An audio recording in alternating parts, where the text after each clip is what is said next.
सन्माननीय राजसाहेब ठाकरे यांचा, सन्माननीय राजसाहेब ठाकरे यांचा, महाराष्ट्र नवनिर्माण सेनेचा,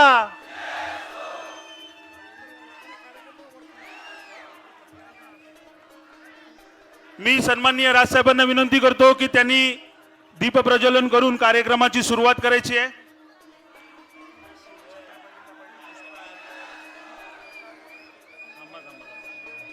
मी सन्माननीय राजसाहेबांना विनंती करतो की छत्रपती शिवरायांना त्यांनी पुष्पहार अर्पण करायचं आहे.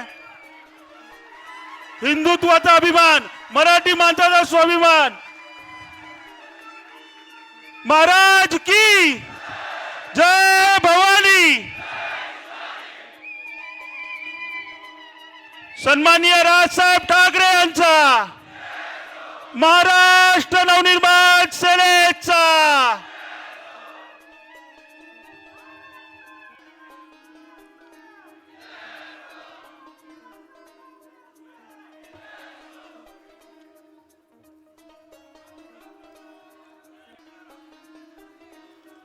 सन्माननीय राजसाहेब ठाकरे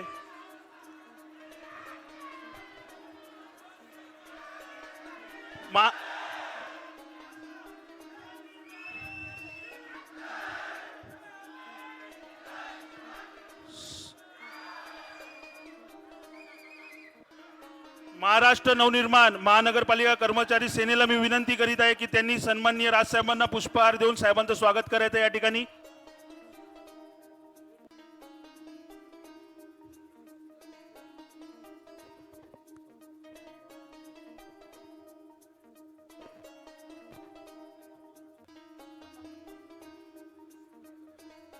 साहेब, विनंती होती, एक नांदोर साहेबांचं भाषण सुरू आहे. आपण नांदोर साहेबांना विनंती करतो की पण भाषण हे करा, सुरू ठेवा. मला असं वाटतं की साहेब आलेले आहेत. म्हणजे कसं आहे, त्यांच्यात आपल्यात अंतर दुखण्याचं नंतर होईल, पण अंतर ठेवण्यापेक्षा आपलं लवकर संपलेले बरं नाही का. नाहीतरी आज आपला फ्रेंडशिप डे आहे, बरोबर आहे ना.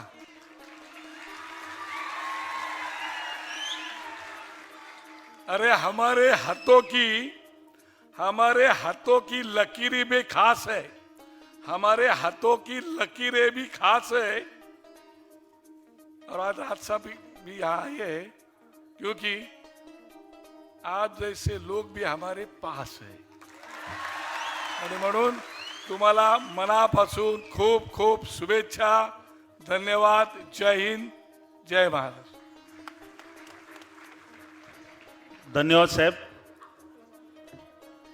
मी महाराष्ट्र नवनिर्माण महानगरपालिका कर्मचारी सेनेला विनंती करतोय की त्यांनी सन्माननीय राजसाहेबांना पुष्पहार देऊन साहेबांचं या ठिकाणी स्वागत करायचं आहे.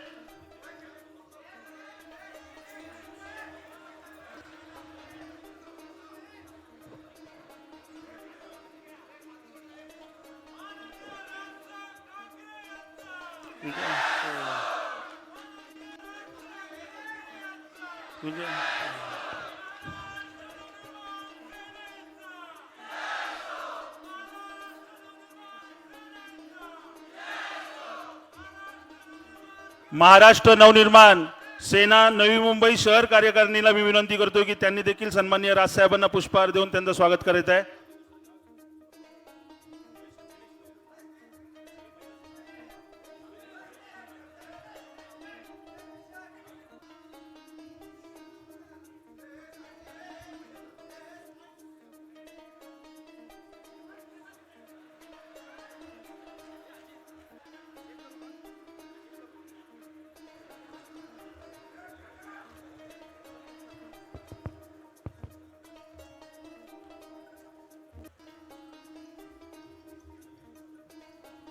धन्यवाद.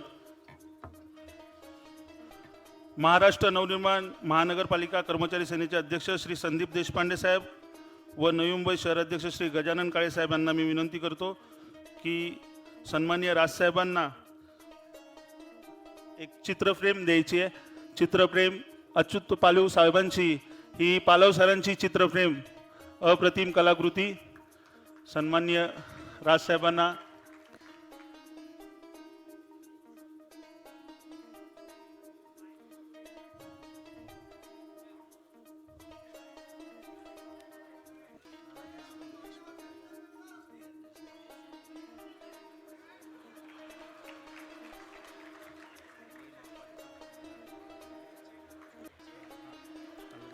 मी संदीप देशपांडे साहेब या ठिकाणी महानगरपालिका कर्मचारी सेनेच्या वतीने धनादेश देणार आहेत. सन्माननीय राजसाहेबांना मी विनंती करतो की त्यांनी त्याचा स्वीकार करायचा आहे.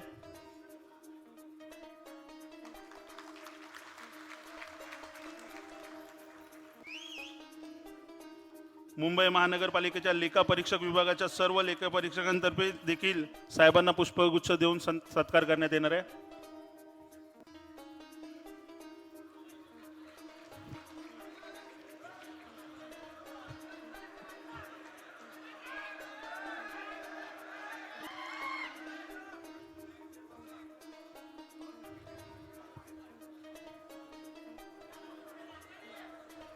धन्यवाद.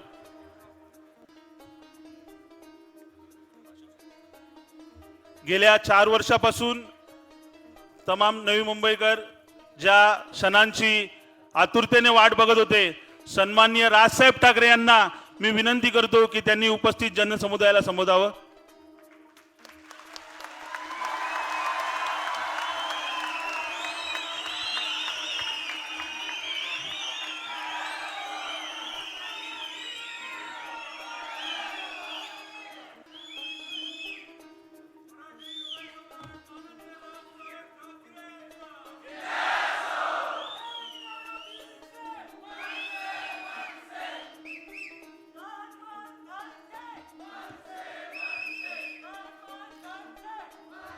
जमलेल्या माझ्या सर्व मराठी बांधवांनो, भगिनींनो आणि मातांनो,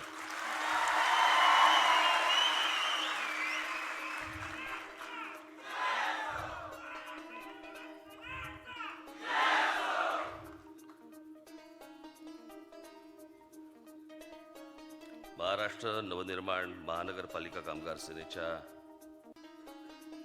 या मेळाव्याला आपण सर्वजण हजर आहात.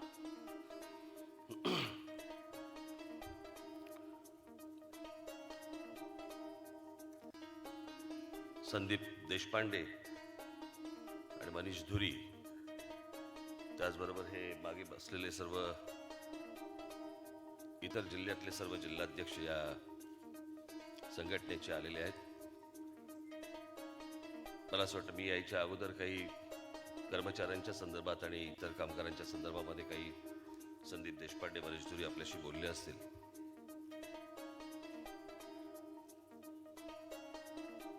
मी आता या क्षणाला या ठिकाणी जे बोलणार आहे तो काही तांत्रिक विषय नाही, परंतु महत्वाचा विषय आहे. जे कर्मचारी कामगार इथे आलेले असेल त्या सर्वांसाठी तो महत्वाचा विषय आहे.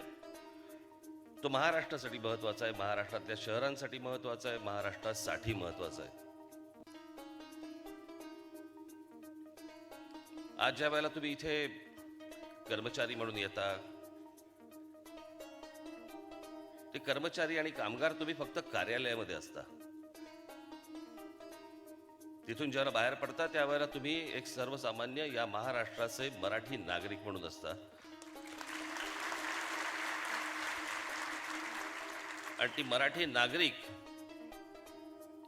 हे मराठी नागरिक असण्याची जबाबदारी देखील तुम्ही त्या महानगरपालिकेमध्ये देखील सांभाळली गेली पाहिजे. तिथे जर ती सांभाळली गेली नाही आणि तिकडे जर समजा हे विकलं गेलं, जे आता गेलं आहेच. अनेकांच्या संघटना आहेत, त्या संघटना नेमकं काय करतात मला काही कल्पना नाही, परंतु आपली एक जबाबदारी म्हणून की हे राज्य, ही शहर ही आपली आहेत, ही आपण जपली पाहिजेत. आपल्या लोकांसाठी ती जपली पाहिजेत. आणि ती जर समजा आपल्या लोकांसाठी जपता येत नसतील तर या असल्या संघटना स्थापन करून काय होत नाही. मला आता त्यांनी काढलेलं पत्रक मला दाखवलं. त्यांनी महापालिकेचे मोकळे भूखंड बिल्डरांच्या घशात घालण्यापेक्षा ते आमच्या महापालिका कामगार कर्मचाऱ्यांना देण्याचे सुरू करा, म्हणजे तो शहर सोडून कुठेही जाणार नाही. इतके आजपर्यंत भूखंड हे इतर बिल्डरांना विकले गेले, तोपर्यंत तुम्ही काय करत होतात?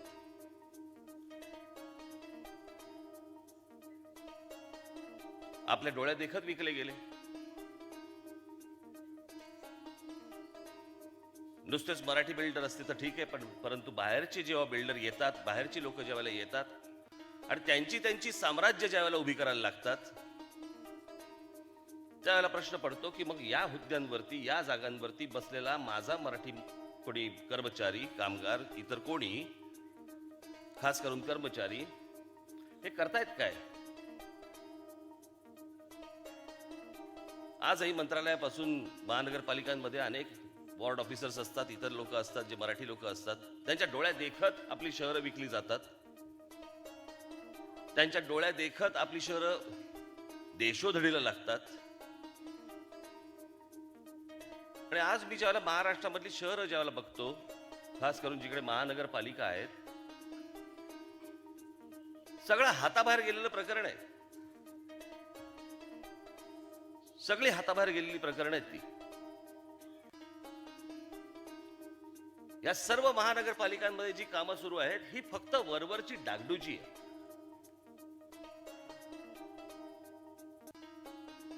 मूळ विषयाला कोणी हातच घालायला तयार नाहीयेत.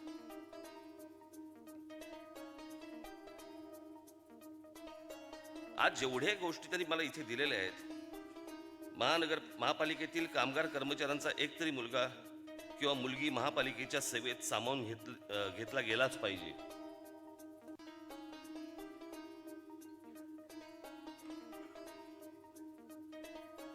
महाराष्ट्रामध्ये आता सध्या मराठा समाज आरक्षण मागतोय. इतर समाज आरक्षण मागतायत. काहींना आरक्षण मिळालेलं आहे. इतर लोक टाहो फोडतायत. मी त्या दिवशी माझ्या पुण्याच्या सभेमध्ये म्हटलं होतं की हे सगळं चाललंय कशासाठी चाललंय, तर शिक्षणासाठी आणि नोकरीसाठी. मी माझ्याकडे आज टाइम्स ऑफ इंडियामध्ये आलेली एक फक्त तुम्हाला बातमी वाचून दाखवणार आहे.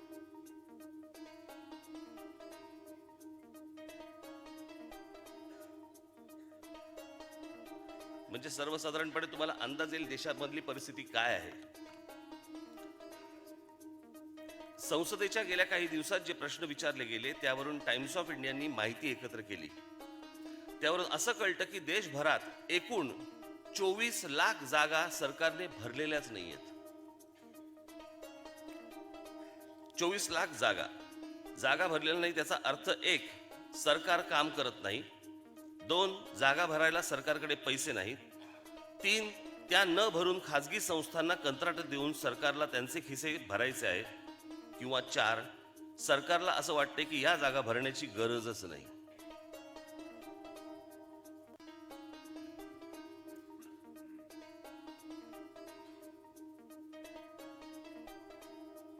हे मी तुम्हाला भारताचं सांगतोय. आता 10 लाख शिक्षकांच्या जागा रिकाम्या आहेत. 10 लाख. म्हणजे आता विद्यार्थी काय करत असतील?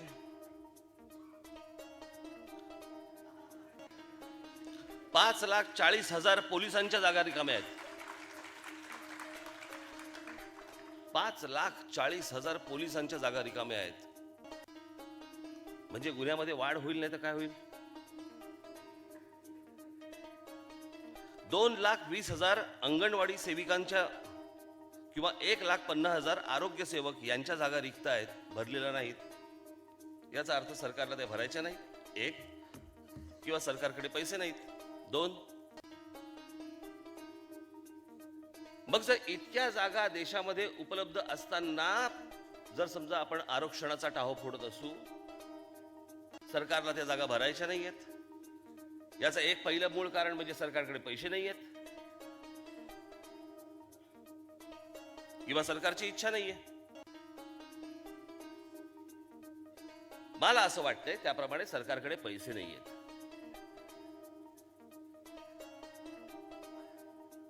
आणि सरकारकडे पैसे नसताना सुद्धा करोडो कोटींच्या लाखो कोटींच्या जुना शब्द झाला,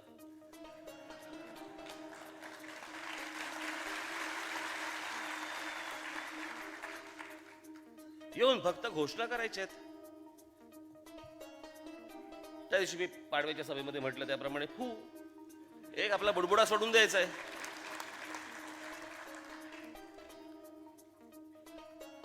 तोंड उघडलं नाही या लोकांचं की 2 कोटी रुपये, 2 लाख कोटी दिले, 1 लाख कोटी दिले, 50,000 कोटी दिले.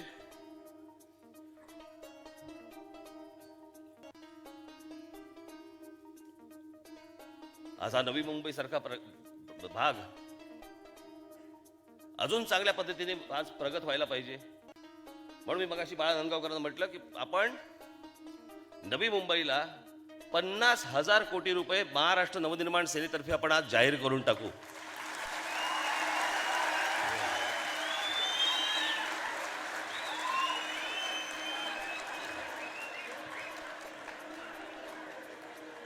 हे असे येतात, तुम्हाला काही वाटते ते सांगतात, तुम्ही टाळ्या वाजून मोकळे, शिट्ट्या वाजून मोकळे.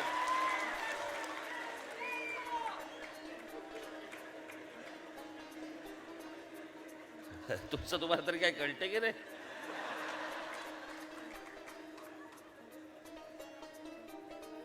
कोणी येतोय येडा बनवतोय. इथे 50,000 कोटी, इथे 1,00,000 कोटी, इथे 2,00,000 कोटी, एवढे नोकऱ्या भरायला इथे लोकांना काम द्यायला ह्यांच्याकडे पैसे नाही आहेत.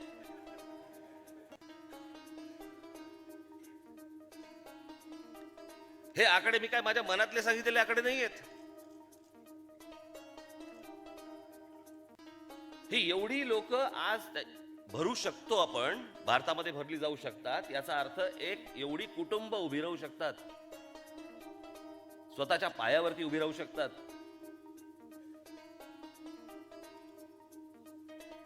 आणि म्हणून मी मगाशी जे म्हटलं ना की हे सगळं प्रकरण फिसकटलेलं आहे. या सगळ्या गोष्टी हाताबाहेर गेलेल्या आहेत. याचं कारण प्रत्येक राजकीय पक्ष फक्त राजकारण, एके राजकारण, याच्या पलीकडे ही शहरं, हे राज्य, हा देश सुधारावा याच्यासाठी काही प्रयत्न करावा काही नाही.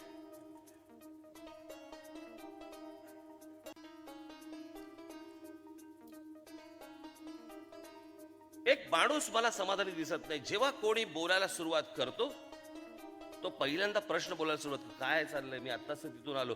चेहऱ्यावरती एक प्रसन्नता नाही. हे सरकार असो नाही तर ते सरकार असो. आणि मी मागे अनेक भाषणामध्ये मी म्हटलं की अनेक गोष्टी जेव्हा तुम्हाला सांगितल्या जातात तुम्ही हसण्यावारी नेता, हसून मोकळे होता. आणि त्या लोकांना हेच पाहिजे की तुम्हाला कुठच्याही गंभीर विषयाकडे बघण्याचा दृष्टिकोन तुमचा तुम्ही हसण्यावारी नेला पाहिजे.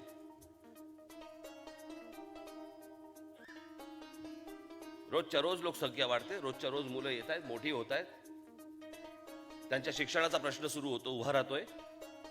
शिक्षण झाल्यावर त्यांच्या नोकऱ्यांचा प्रश्न उभा राहतोय. आम्ही काही नाही, कोणी येतात राजकीय पक्ष, आम्ही फक्त ते नुसते काय बोलतात हसतोय.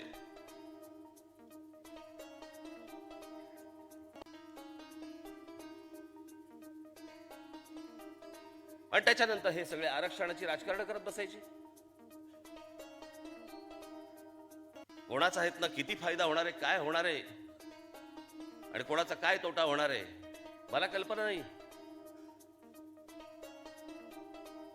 परंतु आता जे काही 2-3 आठवड्यांपूर्वी जे आंदोलन झालं, आपल्या महाराष्ट्रातली आपली मराठी मुलं जवळपास 7,500 पोरांवरती, आपल्या 7,500 मराठी पोरांवरती 307 गुन्हे दाखल झाले. 307 म्हणजे अटेम्प्ट टू मर्डर, खून करायचा प्रयत्न केला याच्यासाठी म्हणून 7,500 मराठी पोरांवरती गुन्हे दाखल झालेत. म्हणजे उद्या जर समजा आरक्षण दिलं गेलं तरी ह्यांच्यावर गुन्हे दाखल झालेत म्हणून त्या 7,500 पोरांना नोकरी मिळणार नाही. एका बाजूने पेटवायचं, दुसऱ्या बाजूने गुन्हे टाकायचे आणि त्यांचं आयुष्य उद्ध्वस्त करून टाकायचं.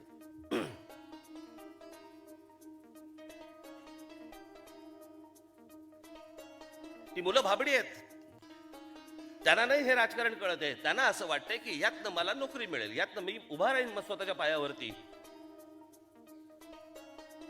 मी आज काही करत नाहीये, मी घरी माझ्या 4 पैसे घेऊन येईन, मी स्वतःचे कमवून मी माझ्या आई वडिलांच्या हातामध्ये माझे 2 पैसे मी त्यांच्या हातात ठेवीन.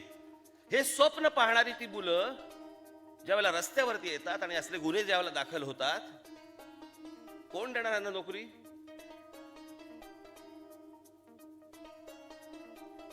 पुन्हा वरती परत ज्या वेळेला ही असली आंदोलनं होतात त्यावेळेला करणारे बरेचसे बऱ्याचदा हे इतर लोक असतात ज्यांचा ना त्या विषयाशी काही संबंध असतो ना त्यांचा महाराष्ट्राशी काही संबंध असतो. हे इथे माझ्याकडे आता कागदपत्र आहेत. नवी मुंबई मराठा आंदोलनात हिंसा पसरवणारे 56 जण ताब्यात, अनेक जण परप्रांतीय.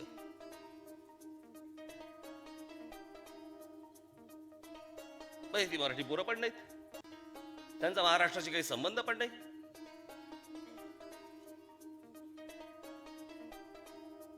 ह्यांचा महाराष्ट्राशी संबंध नाही, ही लोक रस्त्यावरती येत आहेत, बदनाम तुम्ही होताय.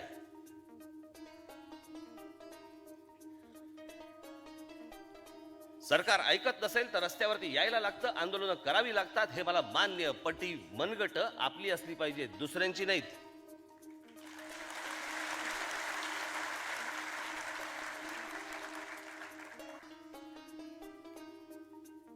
आपल्याला आपला हक्क, महाराष्ट्राचा हक्क, मराठी लोक मुलांचा हक्क हा घेत असताना यातनं महाराष्ट्र बदनाम पण होणार नाही याची काळजी घेणं गरजेचं आहे.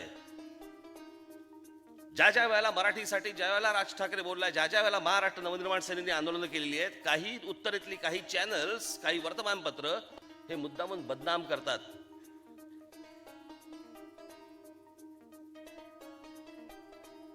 त्याला काय करायचं ते करू देत. आपला तरी हेतू स्वच्छ असतो ना.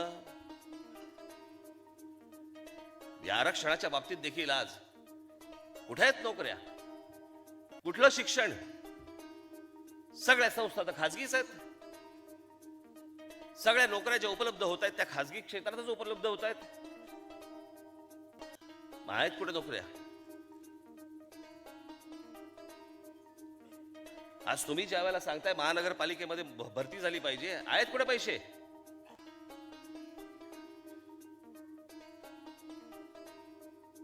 सगळ्या गोष्टी व्यवस्थित चालू असताना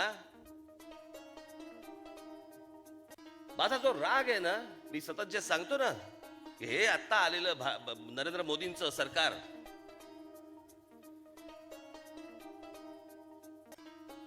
सगळ्या गोष्टी व्यवस्थित चालू होत्या, ज्या चालू नव्हत्या तिथे हात घालायच्या ऐवजी योगा करत बसले.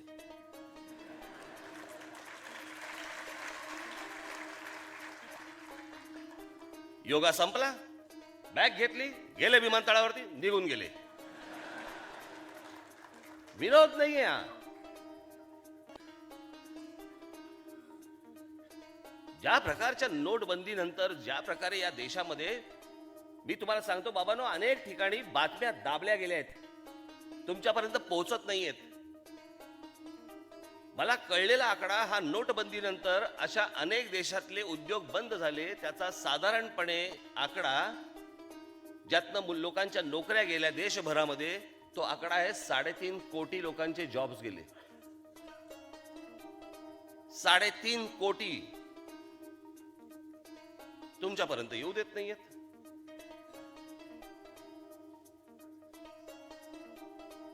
मूळ विषय हातावेगळे कोणी करायला तयार नाहीये.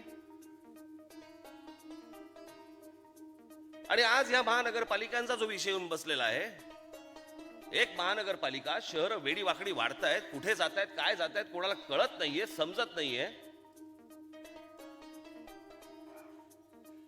मुंबई शहर कुठपर्यंत पसरलंय तुम्हाला माहिती नसेल. नवी मुंबई शहर कुठपर्यंत पसरलंय तुम्हाला कल्पना पण नसेल. महानगरपालिकेची यंत्रणा केवढी, महानगरपालिकेचे पैसे किती, जेवढे आज आपल्याकडे देशाची, काय बरोबर आहे काय चुकीचं आहे ना हे कळायला काही मार्गच नाही. माणसांची पोटं भरली पाहिजेत म्हणून नोकऱ्या दिल्या पाहिजेत, तर नोकऱ्या दिल्या तर त्याच्यावरती ओझं येतंय, त्या संस्थेवरती ओझं येतंय. जेवढे पैसे त्या महानगरपालिकेला उभे राहत आहेत त्यातल्या जवळपास 80% पैसे हे पगारावरती निघून जात आहेत. शहराकडे कधी बघायचं? शहराकडे पाहता येत नाही. शहरं पसरतायत.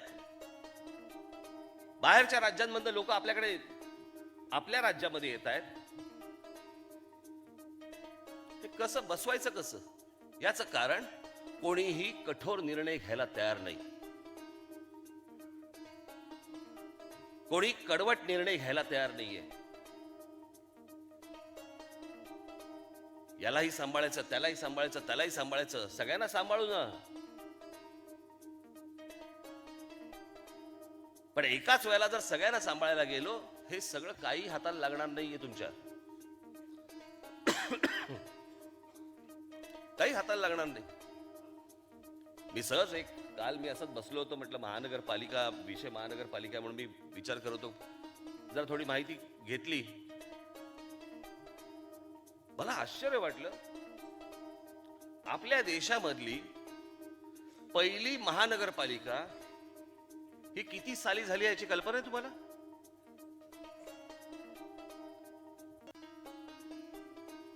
आपल्या देशातली पहिली महानगरपालिका किती साली झाली याची कल्पना आहे?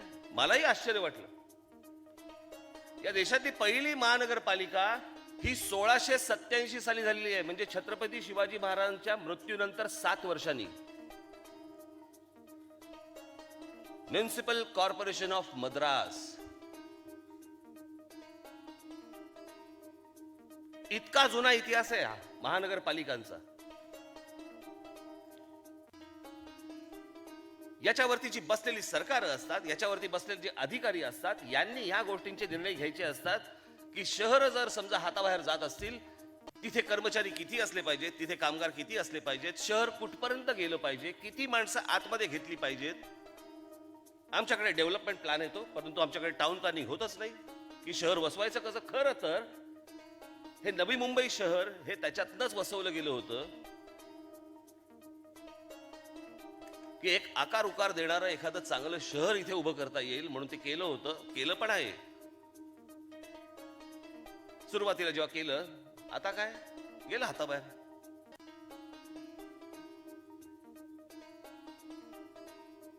माझ्याकडे एक जुना फोटो आहे, 1900 साधारणपणे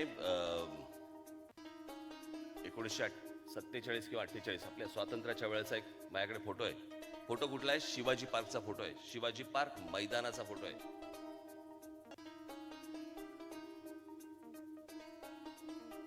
मी तुम्हाला हे का सांगतोय? मला माहिती आहे की तुम्ही कर्मचारी आहात, कामगार आहात, कोणी आहात, पण तुम्हाला माहिती असलं पाहिजे आपण कोणत्या हुद्द्यावर बसलेलो आहोत, आपण काय केलं पाहिजे आणि कसं असलं पाहिजेत गोष्टी, ह्या आपल्याला माहिती पाहिजेत. ठीक आहे, दूरदर्शनची माशी करे.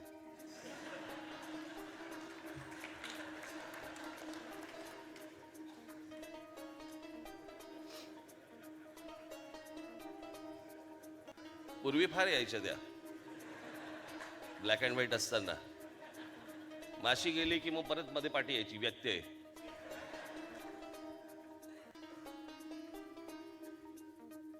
तुम्ही ज्या ठिकाणी काम करताय तिथे तुम्हाला ही गोष्ट कळली पाहिजे. सकाळी उठून फक्त नोकरीवरती जाणे, नोकरी करून आपण परत घरी येणं, हे नाहीये तुमचं काम.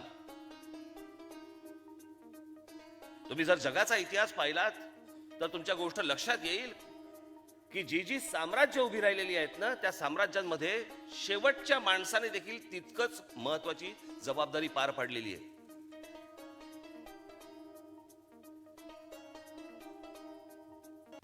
शेवटचा जो कोणी शेवटचा सैनिक असेल किंवा कोणी असेल, त्याने ती संपूर्ण भूमिका आत्मसात केलेली आहे. त्याला कळलंय ती गोष्ट. मी नेहमी त्या सुरतचं एक नेहमी उदाहरण मी अनेकदा दिलंय, 2-3दा दिलंय उदाहरण मी ते सुरतेचं. त्याच्या ईस्ट इंडिया कंपनी ज्या वेळेला होती, तिकडचा जो ब्रिटिश अधिकारी होता, त्यांनी समोरच्या लोकांकडनं काय मागून घेतलं? त्यांनी एक भेट म्हणून दिली, तलवार भेट म्हणून दिली. तुला तलवार नको, मला भेट. रत्नजडीत तलवार होती. तुला तलवार नको, माझ्या ईस्ट इंडिया कंपनीला 50% सवलत द्या. तिथे जी कोणी इंग्लंडमध्ये बसलेली राणी असेल, राजा असेल, त्यावेळेस जे कोणी असतील ते ओळखत देखील नसतील तो माणूस कोण आहे. पण शेवटच्या माणसापर्यंत ती गोष्ट गेलेली आणि त्याच्यातनं ही साम्राज्य टिकतात, त्याच्यातनं ही सत्ता टिकते, त्याच्यातनं आपली संस्कृती टिकते. हे जे मराठी भाषा, मराठी माणूस, हे महाराष्ट्रामधलं हे मराठीचं अस्तित्व हे जर टिकवायचं असेल तर हे महानगरपालिकेच्या आजूबाजूला काय चाललंय ना, याच्यावरती नजर तुमची पण पाहिजे. जर अशा प्रकारचे जर भूखंड विकले जाणार असतील तर त्या भूखंड विकले जात असतानाची पहिली माहिती ही तुम्ही आमच्याकडे आणून दिली पाहिजे. पहिला येऊन आम्ही तिथे भांगडा करू, त्या जागेवर देऊ देणार नाही कोणाला.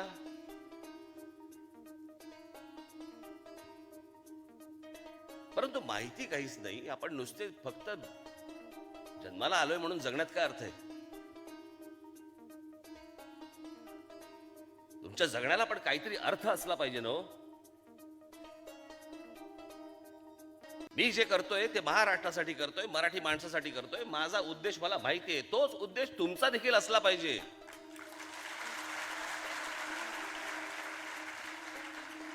आजचा मराठी माणूस, माझ्या भविष्यातल्या येणारी माझ्या पिढ्या, पुढच्या पिढ्या सगळ्या, महाराष्ट्रातली येणारा प्रत्येक मुलगा, प्रत्येक मुलगी, ह्याच्यासाठी आपण काम केलं पाहिजे. त्याच्यासाठी जर महानगरपालिकेत नुसतंच तिकडचे काही वेतन वाढवून घ्यायचंय आणि मग जागाच कमी होत आहेत, मग नोकऱ्याच आमच्या नातेवाईकांना द्या, याच्यासाठी म्हणून जर या संघटना निर्माण होत असतील तर मला काही ह्याच्यामध्ये इंटरेस्ट नाहीये. पण तिथे राहून जर समजा तुम्ही एक पहारेकऱ्याचं काम जर तिकडे करणार असाल, ते मोदींवर जाऊ नका, ते पण बोलले होते मी पहारेकरी आहे. तसला पहारेकरी नको मला. महाराष्ट्रासाठी जागता पहारा देणारे जर समजा तुम्ही पहारेकरी असाल आणि होणार असाल तर या कामगार संघटनेकडे मी स्वतः लक्ष देईन, अन्यथा देणार नाही.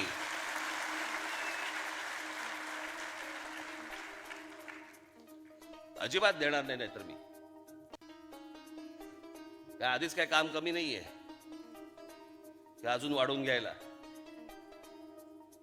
मला असं वाटतं की तुम्ही त्या बाबतीत सगळेजण जागृत असले पाहिजेत की या महानगरपालिकेत काय चाललंय. आयुक्त येतात, इतर लोक येतात, इतर लोक काय करत असतात नेमके,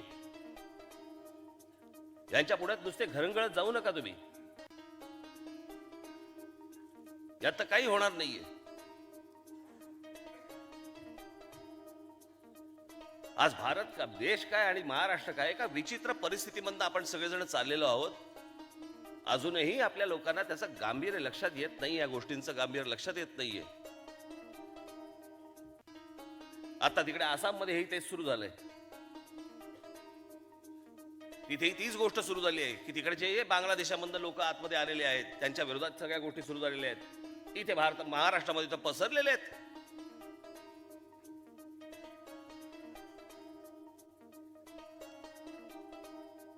अनेक ठिकाणी त्यांचे मोहल्ले उभे राहिलेले आहेत. मोहल्ले उभे कसे राहतात?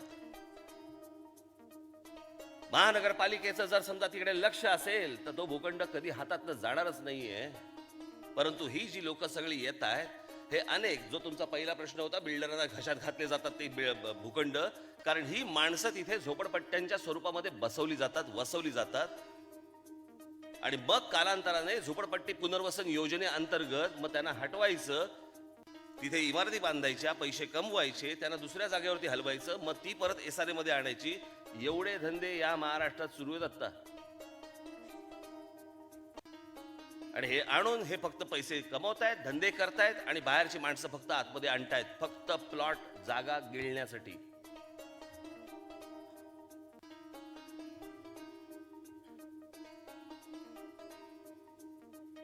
आपल्याला कल्पना नाही आपण कोणत्या सुरुंगावरती बसलेलो आहोत. कधी याची वाट पेटेल आणि कधी धडामकन आवाज होईल ना, अंदाज नाही तुम्हाला.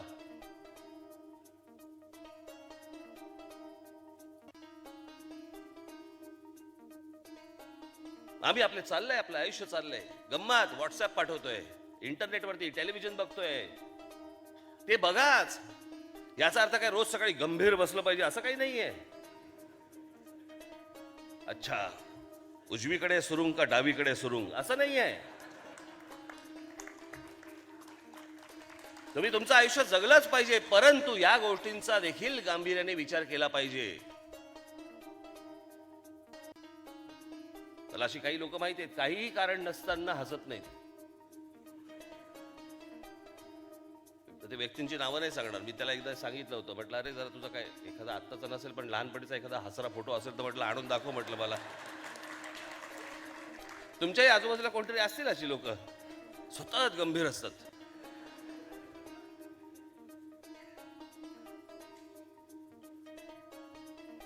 पण ह्या सगळ्या विषयांकडे देखील तुमचं आयुष्य तुम्ही आनंदात जगलं पाहिजे, परंतु या विषयांकडे गांभीर्याने तसंच बघितलं पाहिजे. तुम्ही नुसते कर्मचारी म्हणून आतमध्ये काम करून चालणार नाही. पगारावरती नुसते काम करताय याला अर्थ नाही. तुमचं जर त्याच्यावरती नजर नसेल, आजूबाजूला घडणाऱ्या गोष्टींवरती जर नजर नसेल, तर उपयोग काय त्याचा? काय सांभाळणे नेमकं तुम्ही शहरांमधलं? मी नाशिक महानगरपालिकेमध्ये ज्यावेळेला ह्या सगळ्या गोष्टी आणल्या, आता परवा दिवशी मी औरंगाबादला गेलो. औरंगाबादला तिथेही हाच प्रश्न, कचऱ्याचे ढीग. मग महानगरपालिका प्रशासन करतं काय? मग कर्मचारी करतात काय? याचं कारण या शहरांकडे ज्या प्रकारचं लक्ष द्यायला पाहिजे त्या प्रकारचं लक्ष कोणीही देत नाही, द्यायला तयार नाहीत. तुम्ही देणार आहात का?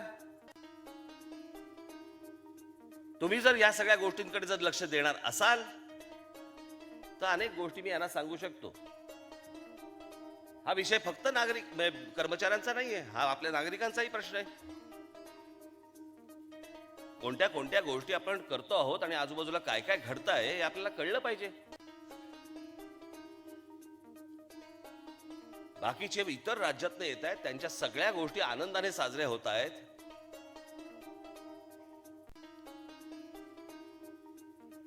हे जे होतंय ना, हे हळूहळू हळूहळू पोखरण्याचे प्रकार सुरू आहेत. पोखरण्याचे तुम्हाला चाच पडून बघतायत, जिवंत आहात का नाही आहात, की मेलेले आहात. हा परवा दिवशीचा जो मी आहे ना, परवा दिवशी गेलो होतो गिरगाव मध्ये, गणपती उत्सवावरती जे करायला लागलेत ना आता महानगरपालिका, एवढ्या ह्याच्यातच गणपती बसवा, मग कपाटातच बसवतो ना.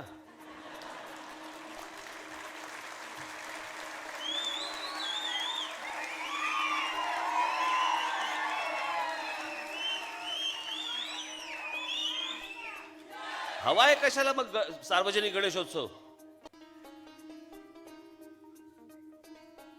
सगळ्याच गोष्टी जर छोट्या छोट्या करायच्या असतील तर त्याच्यानंतर मला काही पत्रकार बांधव मला भेटले आणि त्यांना मी सांगितलं, म्हटलं प्रश्न असा आहे, ह्या जेव्हा समोर येतं त्याच वेळेला आदेश करून निघतात. आणि असेल तर मग सगळ्या धर्मांसाठी लागलं पाहिजे ते. मग रस्त्यावरचे नमाज पण बंद झाले पाहिजेत.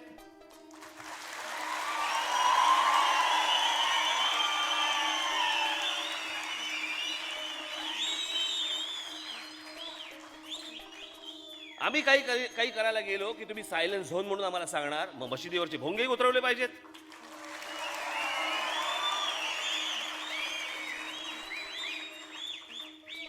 न्याय असेल तर तो प्रत्येक धर्माला सारखा असला पाहिजे. हेच भाजपवाले सांगत होते काँग्रेसच्या काळामध्ये ह्या सगळ्या गोष्टी घडतात, मग तुमच्या काळात काय घडतात? हेच घडतंय.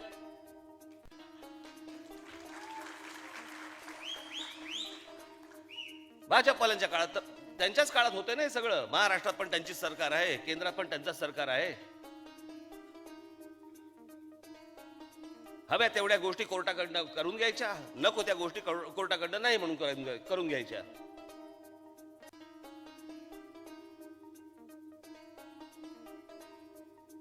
या ज्या सगळ्या भारतामधल्या ज्या संस्था आहेत ना, मग ते निवडणूक आयोग असेल, आमची कोर्ट असतील, माझी त्यांना हात जोडून विनंती आहे, तुमचं जे काही अस्तित्व आहे ना हे तुमचं तुम्ही टिकवा. कोणत्याही सरकारच्या नादी लागू नका.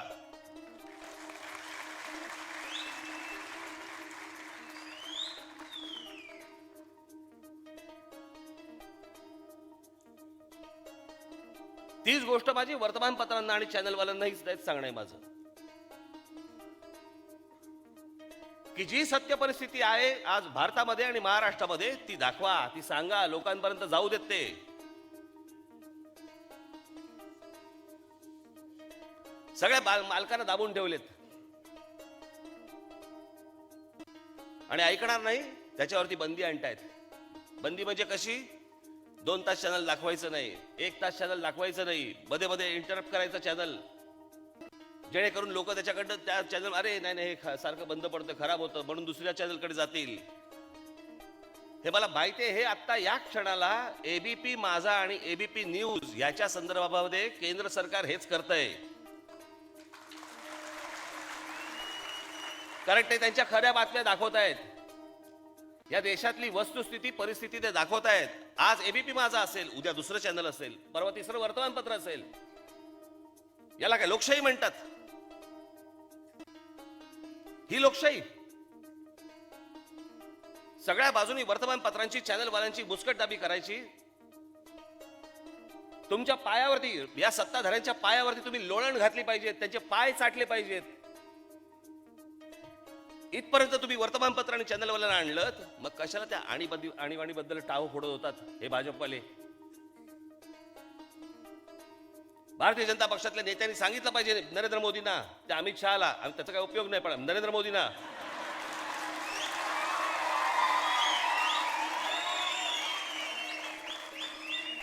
त्या शहाच्या चेहऱ्यावरची गुरमी बघितली काय? अमित शहाच्या? कोण कुठचा अमित शहा?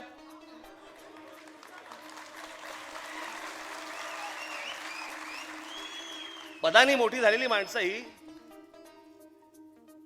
नरेंद्र मोदीच्या कृपेने बसलेली ही राष्ट्रीय अध्यक्ष म्हणे.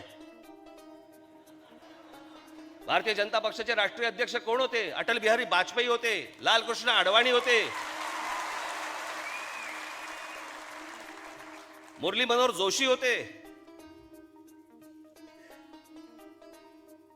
एवढे विद्वान अभ्यासू सगळे लोक या त्या पक्षाचे अध्यक्ष होते. आज काय झाले?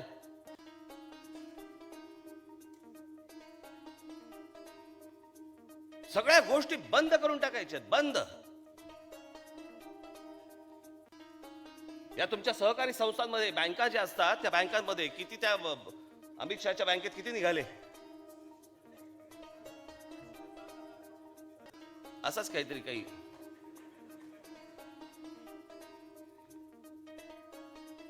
दोन दिवस बातमी चालली, त्याच्यानंतर बातमी बंद.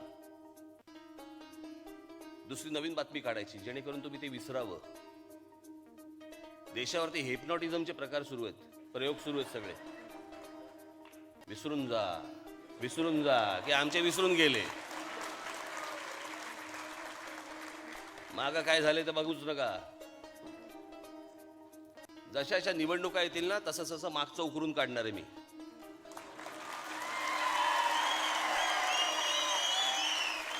आणि मग तुम्हाला जाणीव करून देणार आहे की तुम्ही काय काय विसरला होतात. असो, ते ज्यावेळेला करायचं त्यावेळेला करू. परंतु आज ही कर्मचारी संघटना सेना जी आपली आहे, ही उत्तम रीतीने तुम्ही हाताळावी, सांभाळावी. तुम्ही आनंदात राहा, लोकांनाही आनंद मिळेल. आणि मराठी माणसाच्या दृष्टिकोनातनं या शहरामध्ये काही वेडेवाकडे प्रकार त्यांच्या बाबतीत होणार नाहीत, घडणार नाहीत. मराठीचं अस्तित्व या शहरांवरून पुसलं जाणार नाही. एवढं फक्त त्या कर्मचाऱ्यांनी आणि कामगारांनी फक्त जर गोष्टींकडे बघितलं तर मी जरूर तुमच्याकडे नक्की निश्चित बघेन. एवढा एक शब्द देतो आणि आपण सर्वांची मी रजा घेतो. धन्यवाद. जय हिंद, जय महाराष्ट्र.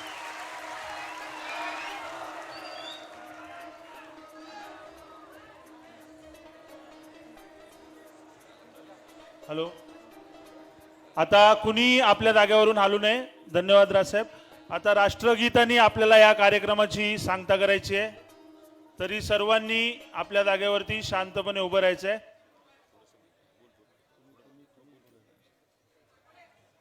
सगळ्यांना विनंती आहे, कृपया राष्ट्रगीताला आपण सुरुवात करतोय. राष्ट्रगीत सुरू करूया. जनगण मन अधिनायक जय हे भारत भाग्य विधाता. पंजाब सिंध गुजरात मराठा द्राविड उच्छल वंग. हिंद हिमाचल यमुना गंगा उच्छल जलसी तरंग. तव शुभ नामे जागे, तव शुभ आशीष मांगे. गाहे तव जय गाथा. जनगण मन अधिनायक जय हे भारत भाग्य विधाता. जय हे, जय हे, जय हे, जय जय जय जय हे. भारत माता की. सगळ्यांना सांगते, पहिल्यांदा महिलांना जाण्यासाठी प्राधान्य देण्यात यावं. आपल्या जे काही स्वयंसेवक आहेत त्यांना विनंती. सर्वांनी महिलांना सर्वप्रथम